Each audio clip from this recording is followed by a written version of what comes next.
याद रखिएगा रिवाल्सर को जो है शोपेमा भी कहते हैं, शोपेमा। ठीक है, शोपेमा जो है इसको कहा जाता है। शो का मतलब होता है लोटस, पेमा का मतलब होता है पानी, यानी कि पानी में कमल। कराली लेक, कराली लेक की जब आप बात करते हैं तो सबसे पहले देखो ये आप लोगों को, अब ये जो शाली पीक है ना, इस शाली पीक को हम लोग दो हिस्सों में डिवाइड कर सकते। उस पानी का एक कॉन्टिन्यूअस फ्लो बनाने के लिए हम लोगों ने क्या किया, ब्यास और सतलुज को जोड़ने का हम लोगों ने यहाँ पे डिसाइड किया सरकार।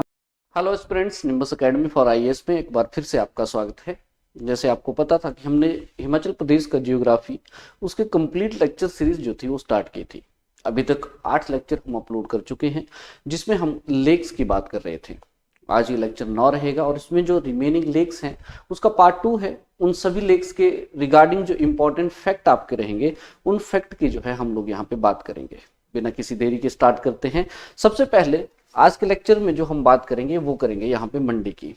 तो हमने क्या करना है, एक नॉट टू स्केल सा मैप जो है वो मंडी का ड्रॉ करना है।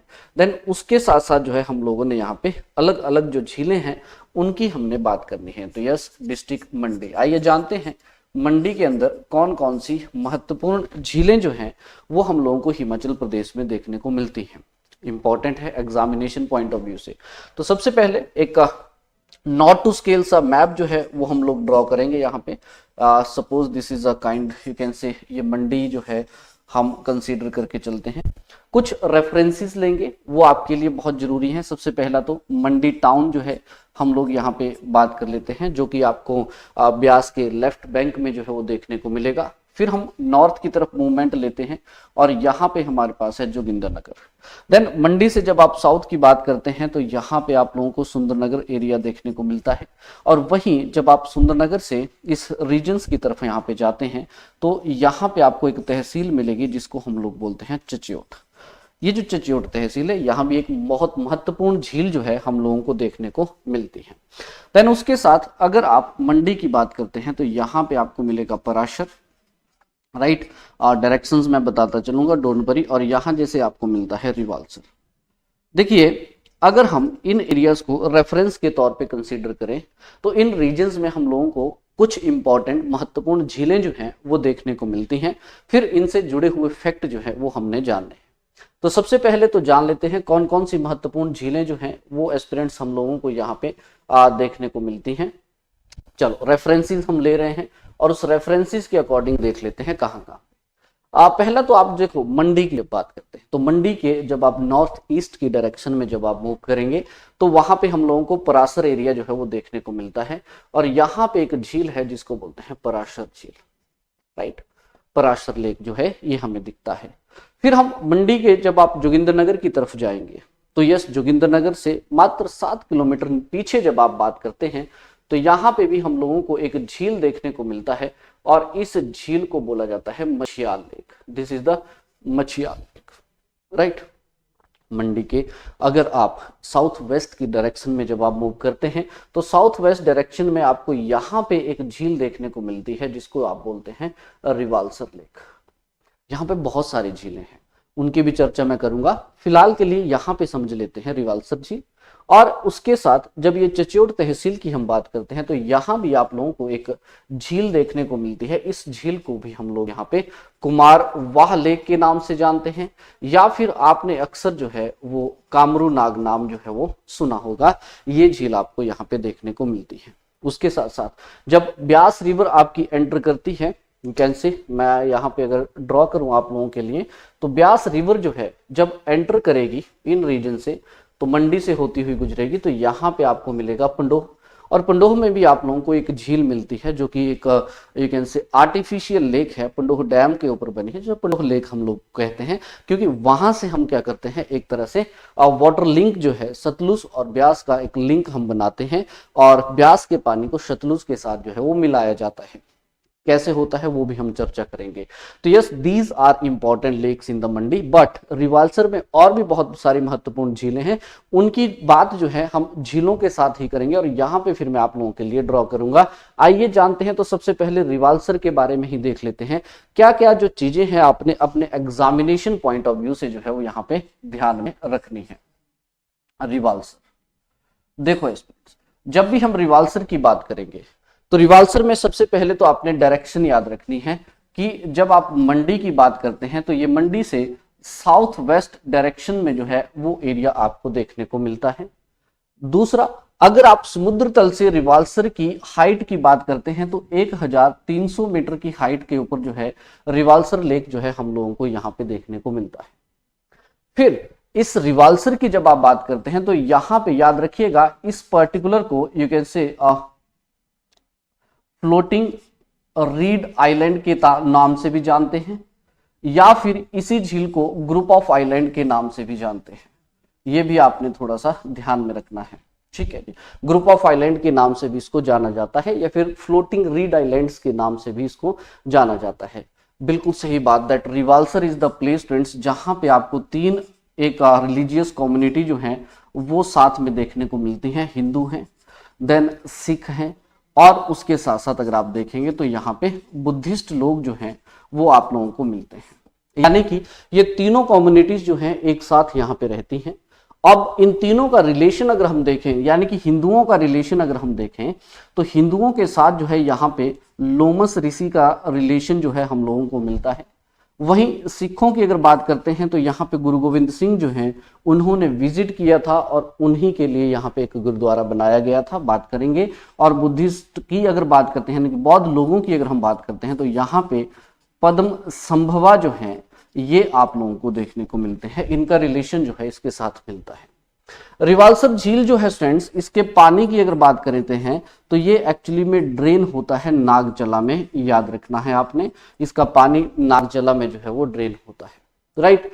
अब देखो, अब मेरी बातें ध्यान से सुनो। देखिए ये वो एरिया है जिसमें तीन कम्युनिटीज एक साथ रह रही हैं, हिंदू हैं, सिख हैं और बौद्ध हैं। सिखों के लिए जो गुरु गोविंद सिंह जी जब आए थे तो यहाँ पे एक गुरुद्वारा भी है, ठीक है जी। और ये जो गुरुद्वारा है फ्रेंड्स, इसको 1930 में बनाया गया था और राजा का नाम था जोगिंदर सेठ, द लास्ट राजा जिसे आप कहते हैं। उन्होंने जो है यहाँ पे गुरुद्वारा जो है वो बनाया था। अब रिवाल्सर की जब आप बात करते हैं यहाँ पे, तो रिवाल्सर के साथ ही यहाँ पे फ्रेंड्स आपने जो चीज ध्यान रखनी है वो है पद्म संभवा, यानी कि इसको याद रखिएगा, रिवाल्सर को जो है शोपेमा भी कहते हैं, शोपेमा, ठीक है। शोपेमा जो है इसको कहा जाता है। शो का मतलब होता है लोटस, पेमा का मतलब होता है पानी, यानी कि पानी में कमल, इसको कहा जाता है। यहाँ पे जो बौद्ध मठ है उस बौद्ध मठ का नाम भी शोपेमा ही है, यानी कि शोपेमा मोनेस्ट्री रिवाल्सर में है। इस चीज को आपने ध्यान में रखना है। फ्रेंड्स यहाँ पे बात आती है एक राजा की, और उस राजा का नाम था अर्शधार। आपको मैं बताना चाहूंगा कि मंडी का जो तिब्बतन नेम है वो है एक्चुअली में जोहोर। तो Zahor is the Tibetan name of the Mandi. अब ये बात है 7वीं सेंचुरी के आसपास की, जब यहां पे अगर आप देखेंगे तो राजा का नाम है अर्शधारा, ठीक है। ये तीन पर्सन आपने याद रखने हैं, अर्शधारा, इनकी जो बेटी थी जिनका नाम था मंधरवा, राइट। और तीसरे अगर आप देखेंगे तो पहले तो यहां पे आएंगे शंकर क्षिता और फिर उसके बाद आएंगे पद्म संभवा, राइट। जब आप इन पर्टिकुलर पर्संस की बात यहां पे करेंगे तो अर्शधारा जो थे जोहोर के राजा थे, उनकी बेटी थी मंधरवा। मंधरवा चाहती थी कि उनको ना रॉयल फैमिली, जो रॉयल लाइफ होती है वो ज्यादा पसंद उनको थी नहीं, तो उन्होंने आग्रह किया कि मुझे बुद्धिज्म की टीचिंग लेनी है, मुझे बौद्ध सीखना है। उस टाइम पे शंकर क्षिता जो हुआ करते थे वो तिब्बत में वज्रयान बुद्धिज्म की टीचिंग कराते थे, तो उनको बुलाया गया, तो उनसे जो है वो टीचिंग लेना स्टार्ट कर दिया मंधरवा ने। लेकिन पद्म संभवा, जिनको सेकंड बुद्धा भी कहा जाता है, रिम्पोछे नाम उनको दिया गया है, तो yes they were the एनलाइटेड personality. तो उनको भी एहसास हुआ कि मंधरवा जो है वो बहुत अच्छी शिष्या बन सकती हैं। तो उदाइन करके जगह है तक्षशिला के एरिया के आसपास, तो वहां पे पद्म संभवा थे। तो फिर वहां से ये जो थे हमारे इस रिवाल्सर में आए, और यहाँ पे मंधरवा को फिर बाद में बुद्धिस्ट की टीचिंग जो थे ये भी कराने लग गए। किसी ने देख लिया, र्यूमर फैला दिया। र्यूमर के चलते अर्शधारा को जो है यहाँ पे बहुत गुस्सा आया, और उस गुस्से में उन्होंने क्या किया, मंधरवा को जो है जमीन में एक होल उन्होंने किया और झाड़ियों से भरा और उसमें उसको दफना दिया। और पद्म संभवा कहते हैं फ्रेंड्स दैट पद्म संभवा के लिए उन्होंने इतनी बड़ी चिता बनाई कि, और उसको उसके ऊपर जो है उनको बांध दिया, ताकि वो चिता जो है एक हफ्ते जो है वो चलती रही, पूरा एक वीक जो है उसमें आग लगता रहा। और इतनी बड़ी चिता जो थी वो बनाई थी और उनको आग लगा दी, जला दिया। But Padmasambhava was not a normal personality. तो कहानियों में लिखा है कि जब एक हफ्ते बाद जब आग बुझी नहीं, तो उसके बाद जब अर्शधार यहाँ पे आए तो उन्होंने देखा और काफी अचंभित हो गए कि वो सारा एरिया जो था जितना, वो सारा का सारा एक झील में परिवर्तित हो गया था, कन्वर्ट हो गया था, और उसके बीच में एक कमल का फूल खिला था। तो कहते हैं कि पद्म संभवा ने फिर अपनी मैनिफेस्टेशन से खुद को जिंदा किया, मंदरवा को जिंदा किया, और जो अर्शधार थे उनको अपनी गलती का एहसास हुआ और उन्होंने पूरा ये रीजन जो था, एरिया जो था, शोपेमा एरिया जो था, वो सारा का सारा पद्म संभवा को दे दिया। यहीं से फिर हमारे यहाँ भी बुद्धिज्म की शुरुआत आप मान सकते हैं एक तरह से मैं वज्रयान बुद्धिज्म की बात कर रहा हूँ, बुद्धिज्म बहुत पहले आ चुका था। अब बात यह है कि यहाँ पे अब ये जो झील है, कुछ एक का मानना है कि जो वो चिता उन्होंने बनाई थी, उस चिता की ही ये कुछ राख थी। तो इसलिए याद रखना है, जो रिवाल्सर झील है इसको लेक ऑफ एसिस भी कहते हैं, ये भी आपने ध्यान रखना है। लेक ऑफ एसिस के नाम से भी इसको जाना जाता है, यानी कि जो इस तरह से मिट्टी से बनी हुई है, धूल से बनी हुई झील है, उसको रिवाल्सर कहते हैं। अब इसलिए ही इस एरिया को पद्मांचन भी कहते हैं। अब जो ये शब्द यहाँ लिखा है ग्रुप ऑफ आइलैंड या फिर island the floating reads island, aspirants मैं आपको बताना चाहूंगा कि जैसे हिंदुओं के लिए हरिद्वार पवित्र है, वैसे बौद्ध लोगों के लिए रिवाल्सर पवित्र है। क्यों? क्योंकि यहाँ पे कुछ हरकतें ऐसी होती रहती हैं कि जमीन की नीचे से जो पानी है, झील है, उस झील के से बेस से जो है यहाँ पे कुछ एक फ्लोटिंग आइलैंड्स जो हैं वो ऊपर की तरफ आते हैं, कभी कभी फ्लोट होते हैं और फिर खुद नीचे ही चले जाते हैं। बौद्ध लोगों का मानना है कि ये कुछ और नहीं, पद्म संभवा जी की ही आत्मा है, इसलिए इस स्थान को वो लोग बहुत पवित्र मानते हैं, इसलिए इसको पद्मांचन भी कहते हैं और ग्रुप ऑफ आइलैंड के तौर पे भी इस झील को देखा जाता है। अब इस झील से आपने जब यहाँ पे हम सपोज करके, अब मैं चला हूं कि मान लीजिए this is the lake, right, ये रिवाल्सर लेक है। अब रिवाल्सर से जब आप इसके टॉप पे, अब दिस इज कैसे 1300 मीटर के आसपास, तो जब आप आगे अगेन ऊपर की साइड यहाँ पे जाएंगे, यू कैन से 200 और 300 मीटर की हाइट पे जब आप मूव करेंगे, तो there is a temple of the Naina Devi. ठीक है, ये बिलासपुर वाली नैना देवी नहीं है, ये मंडी में रिवाल्सर में there is a temple Naina Devi. अब रिवाल्सर से मान लीजिए this is the road leads to the Naina Devi. अब एस्पिरेंट्स क्या होता है, जब आप लोग यहां से मूव करेंगे, ठीक है जी, अब ये जो एरिया है ये लगभग अगर मैं आपको बताऊं तो ये आपको 1800-1900 मीटर की हाइट पे मिलेगा। ठीक है जी, तो यहां से जब आप मूव करेंगे नैना देवी की तरफ, तो रास्ते में क्या होगा, आप लोगों को बहुत सारी झीलें देखने को मिलेंगी। क्या है उनकी खास बात, वो भी मैं आप लोगों को बताऊंगा। अब जब आप इस रास्ते से जाएंगे तो ये सबसे पहले आपको एक झील देखने को मिलेगी जिसको बोलते हैं कुंत भियोग लेक, जो आपको 1700 मीटर की हाइट पे जो है वो देखने को। देन उसके बाद जब आप आगे मूव करेंगे तो यहां पे आपको मिलेगा कालासर लेक, जो आपको 1725 मीटर की हाइट पे मिलेगा। जब आप और ऊपर जाएंगे तो यहां पे आपको मिलेगा सुखसर लेक, और ये जो झील है आपको 1755 मीटर की हाइट पे जो है वो देखने को मिलती है। यानी कि इसी रिवाल्सर वाले रीजन्स में अगर आप बात करते हैं तो आपको कुंतभियोग, कालासर, सुखसर, इस तरह की झीलें जो हैं वो देखने को मिलती हैं जब आप रिवाल्सर से नैना देवी की तरफ जो है वो ट्रैक करते हैं या फिर आप गाड़ी में जाते हैं, बाय रोड आप मूव करते हैं। तो ये तीनों झीलें जो हैं ये आप लोगों को यहाँ पे देखने को मिलती हैं। ये बात आपने यहाँ पे ध्यान में रखनी है। ठीक है, these are the 3 important lakes, Kalasar, Sukhsar और उसके साथ साथ कुंतभियोग। अब कहानी क्या है, सर का मतलब होता है ताल। पांडवों ने हमारे हिमाचल प्रदेश में जब आप बात करते हैं तो बहुत सारा टाइम जो है, लगभग बहुत सारा टाइम जो है इन्होंने व्यतीत किया है। तो कहते हैं जब ये इन रीजन्स में थे तो कुंती जी जो थी उनको प्यास लगी थी। अच्छा, कुंतभियोग नाम कहां से देखो आया है, दैट कहते हैं कि कुंती जी जो है वो इस झील में स्नान किया करती थी, इसलिए इसको कुंतभियोग कहते हैं। तो उनको एक बार प्यास लगी थी तो अर्जुन ने अपना तीर कमान निकाल के एक तीर बाण जो है वो छोड़ा धरती पे, और यहाँ पे 7 रंग के सर बन गए, उनमें से एक रिवाल्सर भी कहा जाता है। तो सर जो है वो होता है ताल, और वहां से ये शब्द आया हुआ है दैट अर्जुन के द्वारा जब बाण चलाया गया तो 7 रंगों के सर यहाँ पे निकले। उन्हीं सर में से जैसे काला सर, सुख सर, चिट्टा सर, पीला सर, नीला सर, इस तरह के 7 धनुष के रंग जो होते हैं उन रंगों के सर जो है वहां पे निकले, और यही वो सर हैं जिनको आज आप लोग यहाँ पे देख रहे हैं। ठीक है जी। तो रिवाल्सर आपने, उसके साथ साथ कालासर और सुखसर जो है ये झीलें आपने ध्यान में रखनी है, और रिवाल्सर से आपने ये पॉइंट जो है वो एग्जामिनेशंस के लिए ध्यान में रखने हैं। I hope you got the answer.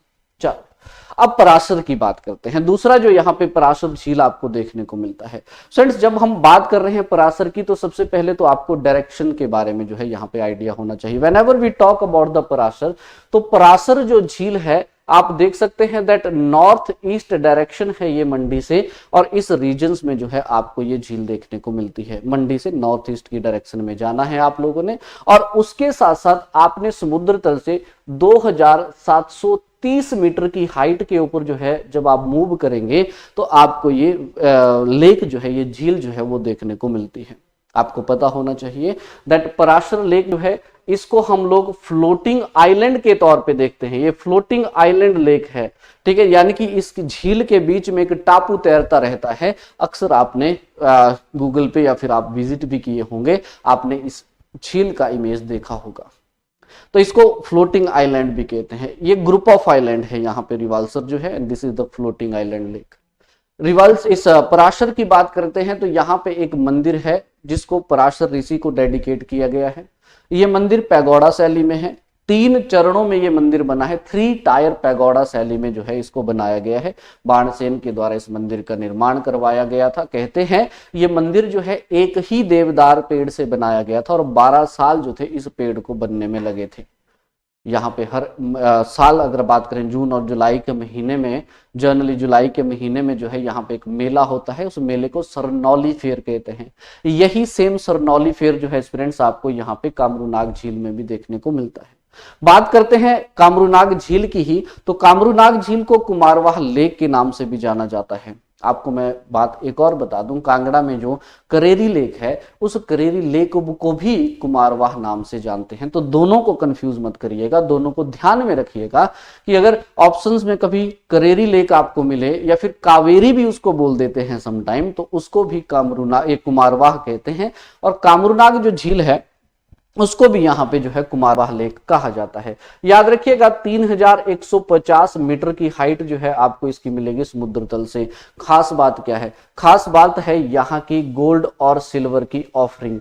तो कहते हैं दैट इस झील में लोग जो है वो गोल्ड और सिल्वर की जो ऑफरिंग है वो सराइन्स में करते हैं, यानी कि यहाँ पे स्टोन की इमेज आपको मिलेगी कामरूनाग जी की, और वहां पे वो सारे के सारे गोल्ड और चांदी जो है वो इकट्ठा करते हैं, यहाँ पे सोना चांदी, और उसको फिर उस झील में फेंक दिया जाता है कामरूनाग देवता जी के लिए। ठीक है जी, तो ये भी आपने ध्यान में रखना है, ये इसकी यूनिकनेस है, राइट, फीचर है इसका। जो मैंने आपको बोला यहाँ भी मेला होता है, उस मेले को भी सरनौली फेयर यहाँ पे कहा जाता है। ठीक है, ये आपने ध्यान। मछियाल लेक, जैसे मैंने आप लोगों को बताया, मछियाल की जब हम बात करते हैं तो ये जोगिंद्रनगर से मात्र 7 किलोमीटर पीछे जब आप आएंगे मंडी की तरफ, या फिर मंडी से जोगिंद्रनगर की तरफ जब आप जाएंगे तो जोगिंद्रनगर से 7 किलोमीटर लगभग पीछे आपको एक झील मिलेगी, मछियाल लेक। मछियाल नदी भी है, खड्ड भी है ये, तो मछियाल के ऊपर जो है ये बनी है। मछियाल इसलिए भी इंपॉर्टेंट है, यहाँ भी मछलियों को आटा खिलाया जाता है, जैसे रिवाल्सर में किसी समय पे खिलाया जाता था। अब प्रशासन ने यहाँ पे मछलियों पे आटा खिलाने पे बैन कर दिया है, बिकॉज अभी अगर आप देखेंगे यहाँ पे तो इस झील को थोड़ा सा आप देखेंगे तो डिग्रेडेशन इसका बहुत ज्यादा हो रहा है। ये कहीं ना कहीं आप कहेंगे तो डिटेरेशन इसका झील का हो रहा है, पूरी तरह से खत्म ये झील हो रही है। इसलिए प्रशासन ने जो है इस तरह का कदम उठाया है ताकि इसको कंजर्व किया जा सके, ताकि इसको प्रोटेक्ट जो है किया जा सके, बिकॉज मछलियां जो है यहाँ बहुत सारी हो चुकी हैं, तो इसलिए मछलियों को आटा खिलाना बंद जो है यहाँ पे कर दिया गया है। ठीक है जी। अब नेशनल इंपॉर्टेंस का वेटलैंड भी ये बना है रिसेंटली, जैसे आपको पता होगा। तो इस तरह की एक्टिविटीज जो है सरकार के द्वारा की जा रही है रिवाल्सर में भी। तो Machhiyal is again famous for the मछलियों को आटा खिलाने के लिए जो है, टू फीडिंग द फिश जो है, ये बहुत इंपॉर्टेंट है। मछिंद्र देवता का मंदिर आपको यहाँ पे देखने को मिलेगा। मछिंद्र देवता जो है वो विष्णु का मत्स्य अवतार माने जाते हैं, उनका एक मंदिर आपको यहाँ पे देखने को मिलता है। मछियाल लेक आपने ध्यान में रखनी है। ठीक है, तो फ्रेंड्स ये सारी की सारी झीलें जो हैं आपके मंडी वाले रीजन्स में आपको मिलती हैं। इन झीलों को थोड़ा सा आपने ध्यान में रखना है। चलिए अब बढ़ते हैं आगे, और उसके बाद बात कर लेते हैं नेक्स्ट इंपॉर्टेंट डिस्ट्रिक्ट की। दैट मंडी के बाद अगर हम बात करें यहाँ पे फ्रेंड्स तो शिमला देख लेते हैं। शिमला में जानते हैं कुछ इंपॉर्टेंट झीलों के बारे में। कौन कौन सी झीलें जो है हम लोगों को शिमला के अंदर देखने को मिलेंगी। तो एक छोटा सा नोट टू स्केल मैप जो है हम लोग शिमला का भी ड्रॉ कर लेते हैं। कुछ इस तरह से आप लोगों को शिमला जो है वो देखने को मिलता है। Let us suppose this is the main town Shimla, ठीक है जी। और आगे अगर आप जाएंगे तो यहाँ पे आपको मिलेंगे नारकंडा वाले रीजन आपको मिलेंगे, राइट, थोड़ा सा ऊपर। और नीचे अगर आप देखेंगे तो रोहड़ू जुब्बल वाले रीजन्स आपको मिलेंगे। जब आप रोहड़ू से आगे जाएंगे तो यहाँ पे बहुत इंपॉर्टेंट प्लेसेस हैं, डोडरा और कवार। डोडरा कवार जो है अब एक तरह से मैं बताऊं तो ये तहसील हो चुकी है, पहले सब तहसील होती थी। तो डोडरा कवार, जब आप डोडरा कवार से क्रॉस करेंगे, now this particular region is the Kinnaur. और इन रीजन्स में अगर आप देखेंगे तो there is a place known as the Sangla. और ये वास्पा वैली जो है पूरी की पूरी इस तरह से रन यहां से करती है। देखो अब इन एरियाज को अगर रेफरेंस माने हम तो सबसे पहले जब आप अपर रीजन्स में यानी कि नॉर्थ वाली जब बात करते हैं तो यहां पे आपको मिलता है सुन्नी तहसील, राइट। अब सुन्नी तहसील में मैं आपको बताना चाहूंगा कि एक इंपॉर्टेंट पीक है यहाँ पे। इस पीक को एक्चुअली में कहा जाता है शाली पीक, याद रखना है, इसको शाली पीक कहा जाता है। शाली के पीक के जो जंगल हैं उन जंगलों में आपको एक बहुत ही ब्यूटीफुल झील जो है यहाँ पे देखने को मिलती है। इस झील को स्टूडेंट्स कहा जाता है कराली लेक, याद रखिएगा, दिस इज द कराली लेक। और कांगड़ा के अंदर आप लोगों को यू कैन से करेरी लेक मिलेगी। करियाली लेक भी इसको बोल देते हैं, कराली भी इसको बोल देते हैं, जैसे आप प्रोनाउंस करना चाहते हैं वैसे आप कर सकते हैं। करारी लेक जो है इसको, कराली लेक जो है माफ कीजिएगा, इसको कहा जाता है। और उसके साथ साथ जब आप नारकंडा की बात करते हैं तो नारकंडा में आप लोगों को एक झील देखने को मिलती है और इस झील को कहा जाता है यू कैन से तनु जुब्बर लेक। तनु जुब्बर लेक जो है इसको कहा जाता है। वहीं जब आप यू कैन से रोहड़ू से जब आप ऊपर की तरफ मूव करेंगे, चिड़गांव की तरफ आप जाएंगे, चिड़गांव से जब आप टांगनू की तरफ चले जाएंगे और टांगनू से जब आप ट्रैक करेंगे आगे की तरफ यानी कि सांगला वैली की तरफ जब आप ट्रैक करेंगे तो उन रीजन्स में आप लोगों को एक झील देखने को मिलती है और इस झील को जो है कहा जाता है चंद्र नाहन लेक। चंद्र नाहन लेक के तौर पे जो है हम लोग इसको देखते हैं, राइट। अब एक बहुत महत्वपूर्ण बात मैं आपको बताना चाहूंगा। आपकी किताबों में एक झील का मेंशन किया गया है, उस झील को ब्रिदौंसर लेक कहते हैं, लेकिन जैसे किताबों में कहा गया है वैसे ही हम लोग आपको बताने की कोशिश करेंगे। अब आप देखिए डोडरा कवार है और ये सांगला है। कहते हैं दैट इस डोडरा कवार और सांगला के बीच में कहीं पे हम लोगों को एक झील देखने को मिलती है और उस झील को कहा जाता है ब्रिदौंसर लेक। एग्जाम में भी स्टेटमेंट एज इट इज ही आता है कि डोडरा कवार और सांगला के बीच में कौन सी झील है, या फिर शिमला और किन्नौर आप देखेंगे तो इन दोनों के बीच में एक झील है। इस झील को ब्रिदौंसर लेक के नाम से जाना जाता है। इन सभी झीलों में अगर मैं बताऊं तो सबसे पहले जैसे चंद्रनाहन लेक की बात करते हैं तो यहां से ओरिजिनेशन होता है पब्बर रिवर का, ये बात आपने एग्जामिनेशन के लिए ध्यान रखनी है। तनुजुब्बर से आपने याद रखना है कि नारकंडा वाले रीजन्स में आपको मिलेंगी। और रही बात आपकी इसकी कराली लेक की, तो कराली लेक से कुछ फैक्ट जो है वो आपने अपने एग्जामिनेशन के लिए ध्यान में रखने हैं। आइए जान लेते हैं दैट कराली लेक। कराली लेक की जब आप बात करते हैं तो सबसे पहले देखो ये आप लोगों को, अब ये जो शाली पीक है ना, इस शाली पीक को हम लोग दो हिस्सों में डिवाइड कर सकते हैं, बड़ा शाली छोटा शाली इस तरह से। तो छोटा शाली की जो पहाड़ियां हैं उन पहाड़ियों में जो है आप लोगों को ये झील देखने को मिलती है, छोटा शाली, और इसको कहा जाता है हिलॉक। हिलॉक यानी कि छोटी पहाड़ी, ठीक है जी। तो छोटा शाली हिलॉक में आप लोगों को ये झील देखने को मिलती है। अगर आपसे ये पूछे कि इसका साइज कितना है तो साइज इसका हो जाएगा equal to the Annadale ground जो आपको शिमला में देखने को मिलेगा, उस अनाडेल ग्राउंड के बराबर जो है कहा जाता है इसका साइज जो है वो हम लोगों को यहाँ पे देखने को मिलता है। इस लेक की जब हम बात करते हैं तो इसको अ काइंड ऑफ, अगर आप बोल सकते हैं, हम लोग डर्टी वाटर सीट की तौर पे भी हम लोग इसको देखते हैं, राइट। और उसके साथ साथ जब आप इसका एरियल व्यू लेते हैं तो इसका जो पहला साइट होता है, पहला लुक जो होता है, it's a kind of unforgettable. आप उस दृश्य को नहीं भूल सकते बिकॉज उसके लिए एक चीज यहाँ पे कही गई है, it look like a big emerald in the sun. याद रखना है आप लोगों ने, big emerald in the sun. ये किसके लिए कहा जाता है? तो ये इस झील के लिए कहा जाता है। यानी कि this lake is shining like a big emerald in the sun, जैसे मानो सूर्य में एक बड़ा पन्ना चमक रहा हो, इस तरह से जो टैग किया गया है वो किया गया है कराली लेक के लिए। जैसे आप देखेंगे जब आप मंदिरों की बात करते हैं तो वहां पे आप लोगों को बिजली महादेव देखने को मिलता है, तो बिजली महादेव के लिए कहा गया है a silver needle like in a sun, यानी कि it's a glisten is shining like a silver needle in the sun, तो वो टर्म उसके लिए है। और कराली के लिए आपने ध्यान रखना है that is shining like a big emerald in the sun, मानो कि सूर्य में एक बड़ा पन्ना जो है वो यहाँ पे चमक रहा हो, वो बात आपने यहाँ पे ध्यान में रखनी है, राइट। तो शिमला से कराली लेक इज इंपॉर्टेंट और इस तरह की इंफॉर्मेशन आपने यहाँ से ध्यान में रखनी है, ठीक है जी। चलिए अब बढ़ते हैं आगे। अब शिमला के बाद हम बात कर लेते हैं किन्नौर की, और किन्नौर में जान लेते हैं कौन कौन सी महत्वपूर्ण झीलें जो हैं वो हम लोगों को देखने को मिलेंगी। तो सबसे पहले हम क्या करेंगे, एक नॉट टू स्केल मैप जो है अगेन किन्नौर का हम लोग यहाँ पे ड्रॉ कर लेंगे, ठीक है जी।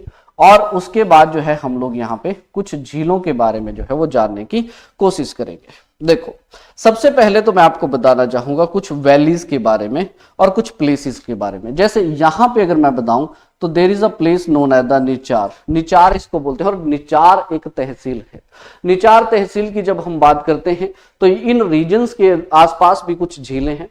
ये जो एरियाज है ऊपर, this particular whole area, valleys में हमने देखा था कि ये हैंगरैंग वैली है, हांगरांग वैली भी इसको कह देते हैं। हांगरंग वैली की जब आप बात करते हैं तो यहाँ पे कुछ इंपॉर्टेंट प्लेसेस हैं, जैसे पूह हो गया।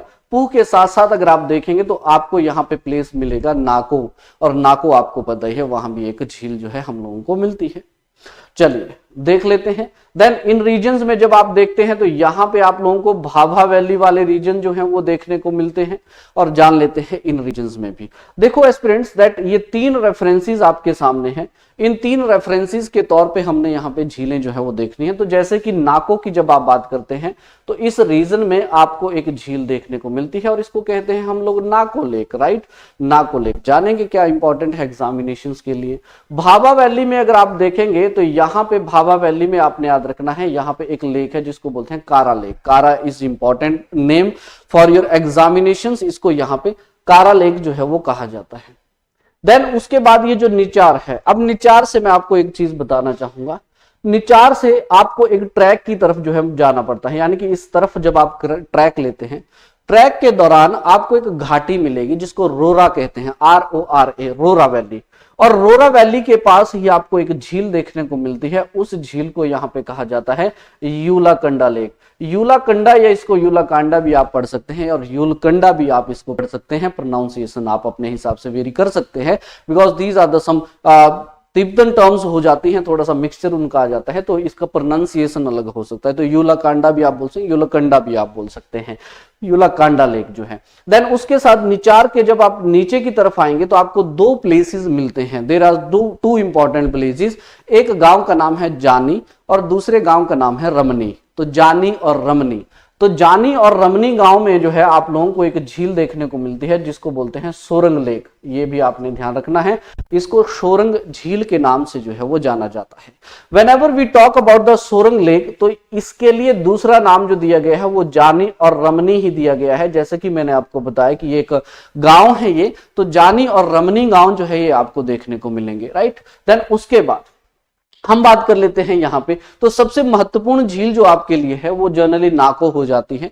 तो पहले तो हम नाको के बारे में जान लेते हैं, कौन कौन से इंपॉर्टेंट पॉइंट जो है आप लोगों ने अपने एग्जामिनेशन के लिए ध्यान में रखने हैं। Whenever we talk about the Nako lake, देखो नाको लेक के लिए सबसे पहली बात याद रखना है, 3663 मीटर की हाइट पे जो है आपको ये झील देखने को मिलती है। 3663 मीटर की हाइट पे आपको ये झील जो है वो देखने को मिलेगी, राइट। देन दूसरी बात आपने यहां से ध्यान रखनी है कि सर्दियों में जो है ये लेक पूरी तरह से फ्रीज हो जाती है, और इसलिए ये एक तरह से नेचुरल आइस स्केटिंग रिंग का काम जो है वो भी करता है। आइस स्केटिंग रिंक का काम ये करता है, और याद रखिए दुनिया में सबसे highest natural ice skating rink है, मैं नेचुरल की बात कर रहा हूं, दैट वर्ल्ड में नेचुरल जो यू कैन से हाईएस्ट आइस स्केटिंग रिंक बनता है वो बनता है नाको में। अच्छा, नाको के लिए एक और चीज आपने ध्यान रखनी है, ये जो पर्टिकुलर झील है ये एक्चुअली में आपको मिलेगी on the base of the रियोपुरगिल, ठीक है जी। रियोपुरगिल पारझील भी इसको कह देते हैं, यानी कि जब आप यहां पे जाएंगे तो इन रीजन्स में आपको एक पीक मिलती है जिसको बोलते हैं रियो या फिर रियो पुरगिल या फिर रियो पार्जिल लेक के तौर पे, माफ कीजिएगा, पीक के तौर पे भी इसको जाना जाता है। तो उसके बेस में आप लोगों को जो है नाको लेक जो है मिलती है, यानी कि यहीं से जो है उसके लिए ट्रैक जो है वो स्टार्ट होता है, रियो पुरगिल या फिर पार्जिल आप बोल सकते हैं। This is the highest peak of the Himachal Pradesh also. Reo Purgyil जो है, अब रियो पार्जिल, ये पार्जिल मैं आपको बता देता हूं, एक देवता का नाम है किन्नौर के अंदर, राइट। पार्जिल देवता है वो, उनका आवास स्थान माना जाता है रियो पार्जिल, इसलिए उसको वहां पे रियो पार्जिल आपने ध्यान में रखना है। इन्हीं रीजन्स के आसपास आप देखेंगे नाको के लगते ही आपको ताशीगांग विलेज भी देखने को मिलता है। और ताशीगांग विलेज जो है मैं आपको बताना चाहूंगा दैट वहां पे पद्म संभवा की बहुत सारी केव्स जो हैं वो आपको देखने को मिलती हैं। कहते हैं पद्म संभवा वहां पे मेडिटेशन जो थे वो करते हैं, राइट। बिल्कुल अक्सर न्यूज में रहते हैं, जैसे हिक्किम है, ताशीगांग है, का है, इस तरह के जो प्लेसेस हैं वो जनरली आप देखेंगे जब इलेक्शंस की बात आती है, हाईएस्ट पोलिंग स्टेशन हो गया, सबसे लोएस्ट जैसे का की बात करेंगे तो वहां पे 6 से 7 ही वोटर आपको मिलते हैं। तो इस तरह के टर्म्स आपको उस टाइम पे मिलेंगे, तो आपने ध्यान रखना है इन्हीं रीजन्स में जो है वो प्लेसेस आपको देखने को मिलते हैं, इन्हीं के आसपास आपको वो एरियाज भी देखने को मिलते हैं, राइट। तो नाको के बारे में जो है आपने ये चीजें ध्यान में रखनी है। देन उसके बाद यूलाकंडा लेक की अगर बात करते हैं यहाँ पे स्टूडेंट्स, तो इसके रिगार्डिंग भी आपने 2-3 चीजें जो है वो ध्यान में रखनी है। सबसे पहली बात तो आपने ध्यान रखनी है दैट ये रोरा वैली एक जगह है, यानी कि रोरा घाटी है किन्नौर के अंदर, वहां पे आपको ये मिलेगी। और यहां पे जैसे कि मैं आपको बताऊं दैट हाईएस्ट कृष्ण टेम्पल जो है वो आपको देखने को मिलता है, यानी कि अगर आप बात करते हैं तो सबसे ऊंचाई के ऊपर कृष्ण मंदिर अगर आपको कहीं पे देखने को मिलता है तो वो एक्चुअली में हमारे भारत में सबसे हाइट पे जो है यूलाकांडा लेक में ही कृष्ण का मंदिर जो है आपको सबसे हाइट में देखने को मिलता है। रही बात दूसरी, यूलाकांडा के लिए याद रखना है कि कृष्ण का मंदिर है तो ऑब्वियसली जन्माष्टमी भी यहाँ पे मनाई यू कैन से सेलिब्रेट करते होंगे। तो यहाँ पे याद रखना है केहरी सिंह का नाम, तो राजा केहरी सिंह हुए थे, उन्होंने ही यहाँ पे स्टार्ट किया था जन्माष्टमी। और इसके साथ साथ मैं आपको बता देता हूँ ये वो झील है जो इंसानों का भविष्य भी बताती है, यानी कि दिस लेक विल डिसाइड और you can say this lake will tells the fate of the people also. कैसे, अक्सर लोग यहाँ पे क्या करते हैं जब विजिट करते हैं तो अपनी जो किन्नौरी कैप है उसको उल्टा जो है एक स्ट्रीम पे जो है वो लेके जाते हैं। अगर वो कैप जो है एक स्ट्रीम से दूसरी आगे छोर तक चली जाती है तो वहां पे कहा जा सकता है, मान्यता है कि आने वाला समय जो है वो बहुत बेहतर यहाँ पे होगा। लेकिन अगर वो कैप जो है पानी में सबमर्ज हो जाता है या फिर डूब जाता है तो ये कहा जाता है कि आने वाले समय में थोड़ी दिक्कतें जो है वो आ सकती हैं। तो इस तरह से भी इस झील को जो है यहाँ पे देखा जाता है। यूलाकांडा लेक कहते हैं ये जो कृष्ण का मंदिर है पांडवों ने ही बनवाया था, लेकिन मान्यता है दैट फिर बाद में भी इसको कई राजाओं ने बनवाया होगा, लेकिन हाँ पांडवों के साथ भी इसका रिलेशन आपको देखने को मिलेगा। Because Kinnaur is the place friends जहां पे a major portion of their exile जो है उन्होंने 12 सालों का जो वनवास था वो मेजर पोर्शन उन्होंने किन्नौर में भी व्यतीत किया है। चलिए बढ़ते हैं आगे। उसके बाद किन्नौर के बाद अगर आप देखेंगे तो इंपॉर्टेंट जो झीलें मैं आपको बता देता हूं। देखिए अब बात यह है कि एक एक झील है तो मैप बनाने की हमें जरूरत नहीं है। जैसे कि आप देखेंगे सिरमौर के अंदर आपको झील देखने को मिलती है और इसको हम लोग कहते हैं Renuka lake, right. Renuka lake, Renuka lake के लिए आपने क्या क्या चीजें जो है अपने एग्जामिनेशन पॉइंट ऑफ व्यू से जो है वो ध्यान में रखनी है। सबसे पहली बात दैट 672 मीटर की हाइट पे जो है ये एरिया आपको मिलता है स्टूडेंट्स। और उसके साथ साथ जैसे कि हमें पता है कि इसको हम लोग बिगेस्ट नेचुरल लेक के तौर पे जो है वो भी हम लोग यहाँ पे देखते हैं, यानी कि इसकी लेंथ जो है लगभग 2.5 किलोमीटर जो है हम लोगों को इसकी लेंथ देखने को मिलती है। और रही बात इसकी शेप की तो अ काइंड ऑफ आप बोल सकते हैं स्लीपिंग वुमेन के तौर पे जो है हम लोग इसको देखते हैं, यानी कि इसका जो शेप है the shape of this lake is look like a sleeping women, इस तरह से। और जैसे कि आपको पता है रेणुका जो माता हुआ करती थी दैट परशुराम और जमदागिनी ये तीनों रहते थे, तो उन्होंने ही यहाँ पे एक तरह से समाधि ले ली थी दैट जब जमदागिनी के ऊपर जो था वो अटैक किया गया था, ठीक है जी। तो उसके बाद जो है यहाँ पे रेणुका जो थी उन्होंने रेणुका में समा गई थी। यहाँ पे इसको रामताल के नाम से भी जाना जाता था पहले, तो वहां पे उन्होंने एक से खुद की समाधि ले ली थी, फिर बाद में बाहर नहीं आए। तो और उनका जो मिलन है परशुराम के साथ, उसी मिलन को हम लोग रेणुका फेस्टिवल के तौर पे जो है वो सेलिब्रेट करते हैं। नवंबर के महीने में आपको वो देखने को मिलता है। तो स्लीपिंग वुमेन के तौर पे आपने ध्यान रखना है। इस लेक की अगर हम बात करते हैं एस्पिरेंट्स, तो यस, ये एक हार्ड वाटर लेक के तौर पे भी हम लोग इसको देखते हैं। इस झील का पानी जो है, और कहा यह भी जाता है दैट इस लेक की जो फॉर्मेशन हुई है वो हुई है एक्चुअल में एक डिप्रेशन के कारण, और वो जो डिप्रेशन बना है वो अर्थ के अंदर जो फॉल्ट हुआ था, उस फॉल्ट में जो फॉल्ट के द्वारा जो डिप्रेशन बनाया गया था, उसके बाद इस झील का निर्माण जो था वो हुआ था। ये भी मान्यता रेणुका के साथ आपको देखने को मिलेगी। तो ये कुछ इंपॉर्टेंट इंफॉर्मेशन जो है रेणुका झील से जो है आप लोगों ने यहाँ पे ध्यान में रखनी है। ठीक है, उसके बाद बढ़ते हैं आगे। रेणुका के बाद हम बात कर लेते हैं अब कुछ इंपॉर्टेंट जो झीलें हम लोगों को आर्टिफिशियल देखने को मिलेंगी, जिसमें से सबसे इंपॉर्टेंट आपने ध्यान रखनी है वो हो जाती है यहाँ पे गोविंद सागर लेक की। जब हम बात करते हैं गोविंद सागर लेक, राइट, अब ये आर्टिफिशियल लेक्स हैं स्टूडेंट्स, ये आपने ध्यान रखना है। गोविंद सागर लेक की बात करते हैं तो यस, पहली तो बात आपने ध्यान रखनी है कि सतलज रिवर के ऊपर है ये, और दूसरी बात आपने याद रखनी है कि जो भाखड़ा डैम हमने बनाया था, उस भाखड़ा डैम का जो रेजरवायर है उसके द्वारा इस झील का निर्माण हुआ है, जिसको हम यहाँ पे गोविंद सागर लेक के नाम से जानते हैं। गुरु गोविंद सिंह जो हैं वो इन रीजन्स में विजिट किया करते थे। जो गुरु ग्रंथ जब उन्होंने लिखा था, उनके हाइमन्स जो थे वो इन रीजन्स में आके जो थे वो लिखते थे, मेडिटेशन इन रीजन्स में करते थे। इसलिए मान्यता है कि यहाँ पे इनका नाम जो था, इस झील का नाम इनके नाम पे रखा गया था। ठीक है, याद रखना है आप लोगों ने स्टूडेंट्स दैट ये जो झील है it is the largest artificial lake of the Himachal Pradesh also, because अगर आप इसकी लेंथ की बात करते हैं तो लेंथ आपकी इसकी लगभग 90 किलोमीटर है, और अगर आप एरिया की बात करते हैं तो 170 स्क्वायर किलोमीटर का एरिया जो है आपको इस झील का देखने को मिलता है।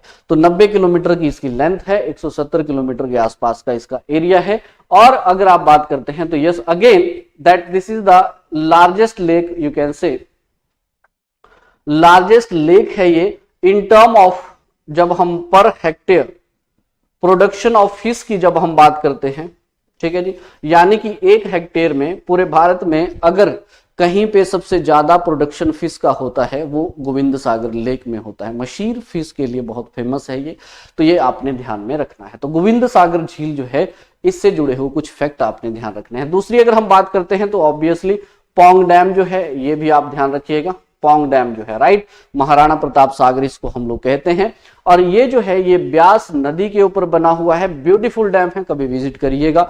अगर बात करते हैं इस डैम की लेंथ की, रेजरवायर की, तो लगभग 42 किलोमीटर के आसपास जो है इसकी लेंथ आपको देखने को मिलेगी। इस बांध का निर्माण जो था 1962 के आसपास कराया गया था, और 1980 में हम लोगों ने इसको एज अ सेंचुरी जो था वो घोषित कर दिया गया था, और ये हमारा पहला वेटलैंड भी है वैसे, और ये फेमस है रेड नेक्ड ग्रीब के लिए। हालांकि ऐसा नहीं है, बहुत सारे माइग्रेटरी वर्ड्स जो हैं यहाँ पे विजिट करते हैं। अभी भी अगर आप देखेंगे तो वर्ड सेंसस चला हुआ था, जिसमें इस बार बढ़ोतरी हमारे यहाँ पे माइग्रेशंस की हुई हैं, बट रेड नेक्ड ग्रीब के लिए बहुत फेमस है, because Bahadurpur Rajasthan was the place in India, जिसके बाद Pong dam is the only place जहां पे आप लोगों को रेड नेक्ड ग्रीब मिलता है। वूपर श्वान यहाँ पे 2013 में स्पॉट किया गया था, लगभग 113 सालों बाद जो था वो वहां पे आया था। तो ये बहुत इंपॉर्टेंट है, याद रखना है पौंग डैम के बारे में। देन पौंग डैम के बाद अगर हम देखेंगे तो नेक्स्ट जो आर्टिफिशियल लेक है हमारे पास फ्रेंड्स वो है चमेरा, और चमेरा के बारे में आपको बताना चाहूंगा दैट चंबा में आपको ये मिलेगा। Chamera is the place, actually में चमेरा जो है स्थान है वहां पे। तो चमेरा स्थान के ऊपर जो है रावी नदी के ऊपर जो है यहाँ पे रेजरवायर बनाया गया है, चमेरा डैम इसको बोलते हैं। और इस चमेरा डैम की एक खास बात मैं आप लोगों को बता दूं दैट यहाँ पे जो पूरा रेजरवायर है, इस रेजरवायर के साथ ही यहाँ पे आप लोगों को एक और इंपॉर्टेंट प्लेस देखने को मिलता है जिसको बोलते हैं तलेरू। और तलेरू जो है ये बहुत फेमस है, क्योंकि फरवरी 13 ऑफ फेब आई थिंक फरवरी 2011 की ये बात है, जब यहाँ पे तलेरू में क्या किया गया था, एक वाटर स्पोर्ट्स कॉम्प्लेक्स जो था वो बनाया गया था। ये आपने ध्यान में रखना है। तलेरू इज द प्लेस जहां पे 2011 में वाटर स्पोर्ट्स कॉम्प्लेक्स जो है, यानी कि वाटर स्पोर्ट्स टूरिज्म को बढ़ावा देने के लिए, एक्टिविटीज को बढ़ावा देने के लिए जो है यहाँ पे वाटर स्पोर्ट्स कॉम्प्लेक्स कॉम्प्लेक्स बनाया गया था तलेरू नामक स्थान पे। अब जैसे ये रिजर्वायर है तो अगर यहाँ पे चमेरा है तो इस साइड आपको तलेरू जो है वो देखने को मिलेगा। भले ही टेम्पल के लिए रास्ता जाता है चमेरा से होके, जो है आप लोग उस मंदिर को रीच कर सकते हैं, राइट। चलिए, और उसके बाद अगर हम बात करते हैं नेक्स्ट जो लास्ट हमारे पास है वो आ जाएगा फ्रेंड्स हम लोगों के पास यहाँ पे पोंग डैम। ठीक है जी, पोंग डैम जो है ये आपने ध्यान रखना है, पोंग डैम, माफ कीजिएगा पंडोह डैम। ठीक है, पोंग तो हमने कर लिया, Pandoh dam. NH21 as you know that, और मनाली जब आप जाते हैं है ना, तो मनाली में आपको ये देखने को मिलेगा। अच्छा, पंडोह डैम बनाया क्यों गया था ये आप ध्यान दीजिए। अब थोड़ा सा समझ लीजिए दैट, मान लेते हैं this is the Pandoh dam, right. अब पंडोह डैम से क्या है फ्रेंड्स, यहाँ पे अब दिस इज इन मंडी, और यहाँ पे हम एक एरिया मान के चलते हैं, दिस इज द सलापड़, और सलापड़ जो है आप ये मान लीजिए that this located in the Bilaspur वाले रीजन, राइट। बिलासपुर वाले एरिया में आपको ये रीजन जो है वो मिलते हैं। ठीक है, अब होना क्या था, देखो मैं बताऊं दैट हमने क्या किया, भाखड़ा बांध बनाना हमने स्टार्ट किया। ठीक है जी, अब भाखड़ा बांध के लिए कॉन्टिन्यूस फ्लो हम लोगों को मिलता रहे, क्योंकि सतलज की अगर आप बात करते हैं तो पॉसिबिलिटीज ये हो सकती हैं कि जैसे विंटर्स की बात आई या फिर एक ऐसा सीजन यहाँ पे हो सकता है जब जितना रिक्वायर्ड पानी होगा उतना पानी हमें ना मिल पाता, तो इसलिए उस पानी का एक कॉन्टिन्यूस फ्लो बनाने के लिए हम लोगों ने क्या किया, ब्यास और सतलुज को जोड़ने का हम लोगों ने यहाँ पे डिसाइड किया। सरकार ने बोला कि हम क्या करते हैं, दोनों को लिंक कर देते हैं, और इस लिंकेज को जो है यहाँ पे फिर पंडोह से स्टार्ट किया गया। तो पंडोह से इन्होंने क्या किया, 2 टनल्स के थ्रू जो है यहाँ पे पानी जो है सबसे पहले लाया, और ये पानी जो है पहुंचा बग्गी नामक स्थान पे, राइट। और बग्गी आप देखेंगे तो ये बल वैली में आपको मिलेगा, और लगभग 13 किलोमीटर का जो है ये टनल इन्होंने बनाया। फिर उसके बाद ये चैनल जो है पूरी तरह से ओपन हो गया, और 12-15 किलोमीटर जो है ये ओपन रहा। और अगेन जो सुंदरनगर है, अब सुंदरनगर में अगर आप देखेंगे तो there is you can say control gate आपको इसके देखने को मिलेंगे, और सुंदरनगर में एक झील इसकी बन गई। सुंदरनगर में भी आप देखेंगे अक्सर तो झील आपको मिलेगी, और वो इसी का लिंक है। फिर सुंदरनगर से अगेन जो है यहाँ पे अंडरग्राउंड जो है इस पानी को जो है सलापड़ वाला जो एरिया है बिलासपुर का, उस सलापड़ वाले रीजन्स में जो है फिर ये निकाला गया, और इस पानी को फिर बाद में जो है यू कैन से सतलज के साथ जो है वो जोड़ा गया, ताकि जो हमारा भाखड़ा डैम है उस भाखड़ा डैम के लिए एक कॉन्टिन्यूस फ्लो जो है वो हम लोगों को यहाँ पे मिलता रहे, इसीलिए बनाया गया था पंडोह डैम को। और ये जो पंडोह डैम है अब ये एक्ट करता है यू कैन से ब्यास सतलुज लिंक के तौर पे, और इस तरह से जो है ये पूरा का पूरा लिंक आपका चलता है। और यहीं पे आप देखेंगे now this is whole area is nothing but this is the Bal valley, और बल वैली जो है it is the you can say the most fertile area of the Himachal Pradesh, right. Abundance of water आपको मिलेगा, हाइट आपको मिलेगी, सॉइल यहाँ की बहुत फर्टाइल है, इसलिए आप देखेंगे बल वैली बहुत ही ज्यादा फर्टाइल एरिया है। तो यही सोल पर्पस था एक्चुअली में पंडोह बांध को बनाने का, सो दैट हम यहाँ पे ब्यास और सतलुज को आपस में जोड़ सकें, ताकि भाखड़ा के लिए एक कॉन्टिन्यूस फ्लो जो है वो बना रहे। ठीक है, चलिए तो फ्रेंड्स ये थी हमारी इंपॉर्टेंट झीलें हिमाचल प्रदेश में। इससे पहले भी हम एक पार्ट जो है अपलोड कर चुके हैं, this is the second part. Next मुलाकात होगी हमारे नेक्स्ट इंपॉर्टेंट चैप्टर के साथ। वाटरफॉल्स और ग्लेशियर्स की बात करेंगे हम लोग। यहाँ पे कुछ फैक्ट आपने ध्यान में रखने होते हैं, वहां से भी अक्सर सवाल आपको पूछ लिया जाता है। जैसे इस बार एचएस में सवाल जो है आपसे पूछा था, सिंपल तरह का सवाल आता है, मैच लिस्ट में भी सवाल आ सकते हैं आप लोगों के लिए, थोड़ी सी कॉम्प्लेक्सिटी जो है वो एग्जामिनर आपके लिए रख सकता है। सोर्स की बात करें तो again this is the important source we have, the Himachal Pradesh GK का ये बुक है, कलर्ड मैप और माइंड मैप, ये सारी चीजें जो है आपको इसमें देखने को मिलेगी। अगर आप अवेल करना चाहते हैं तो यस, ये जो स्क्रीन के ऊपर नंबर दिया है आप इसके ऊपर जो है हमें कॉल कर सकते हैं। सो मुलाकात होगी फिर नेक्स्ट लेक्चर में। Till then take care, have a great day, thank you so much.